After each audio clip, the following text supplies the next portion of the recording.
A bus driver told a rider to wear a mask. Then the passenger spit on her. Washington, D.C. Miami-Dade County bus driver Miakeya Rolle says she hasn't had a good night's rest since a passenger intentionally spit on her. On the afternoon of April 19, a homeless woman boarded Rolle's bus and began coughing on passengers, according to a police report. Rolle told her she needed to wear a mask. The woman spat on Rolle and fled the bus.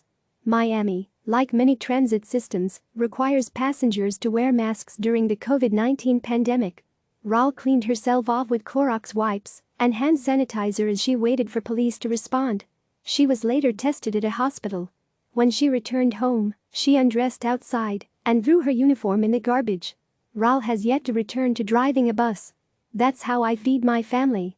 But as of right now, I can't do it," said Rolle, who has tested negative for COVID-19. "I've never had anything like that happen to me. I'm about to lose my mind." Another Miami-Dade County transit bus driver, Denise Santos, was charged with aggravated assault on April 29 after chasing and swinging a metal pipe at a rider who removed his mask to talk on a cell phone, according to a Monroe County Sheriff's Office police report. Bus drivers nationwide are facing new challenges as they try to protect passengers and themselves from a virus that's killed at least 135 transit workers nationwide, according to reports from the largest transit unions, the Amalgamated Transit Union and the Transport Workers Union. Leaders of transit unions say protections for bus drivers are lacking. They want high-quality masks available more widely and drivers to get help with new duties, such as enforcing mask requirements and making sure buses aren't crowded. Some transit systems have put a cap on the number of passengers to promote social distancing. In Milwaukee, Wisconsin, for instance, buses are restricted to 10 passengers. King County Metro, which operates in Seattle, Washington, is generally limiting capacity to 12 riders on 40-foot buses and 18 riders on 60-foot buses. Roanoke, Virginia allows no more than 9 passengers on buses. Pittsburgh caps its 35-foot buses at 10 people and 40-foot buses at 15 riders. John A. Costa, international president of the Amalgamated Transit Union, said that fewer than half of his local unions in the U.S. and Canada have proper protective equipment. Bus drivers face more risk than colleagues who operate trains or maintenance workers because they're in close contact with passengers. Many have no physical barrier between themselves and passengers. Some jurisdictions have tried temporary measures, such as hanging shower curtains, according to Costa. Bus drivers still must touch wheelchairs to help those riders board, exit, and secure their wheelchairs on board. "I wake up every morning, and if I don't have a report of a fatality, it's like a good morning," John Samuelson, international president of the Transport Workers Union, told CNN Business. "That's how crazy this is.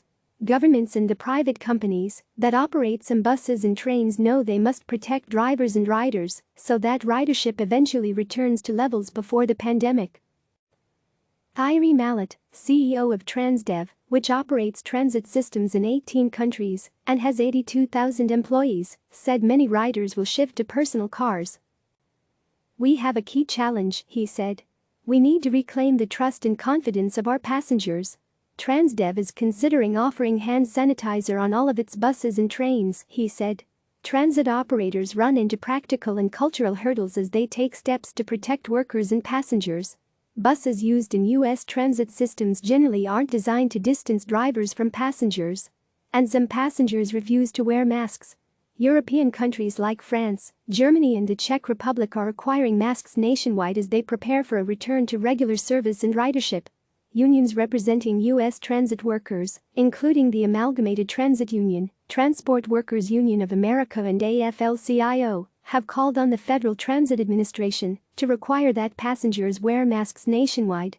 The administration has recommended transit agencies make policies regarding facial coverings to reduce the risk of COVID-19, but stopped short of a mandate. Federal law says that the Secretary of the Department of Transportation may issue directives with respect to the safety of the public transportation system. The Federal Transit Administration declined to comment for this story. Some cities and states, including Massachusetts, Illinois, and Denver, have started requiring masks this month.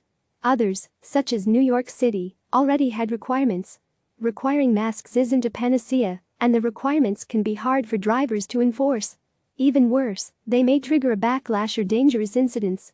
Donna Schinkel, transit director of Chillicothe, Ohio, which introduced a mask requirement this week, said she's already heard criticism of her requirement. Unlike most transit operators, Schinkel isn't overly concerned about people shying away from transit because of COVID-19 fears. For the majority of folks in southern Ohio, they just seem to think it really isn't a thing, she said. We have more of a struggle of trying to make them abide by the rules. Click subscribe to receive the latest news.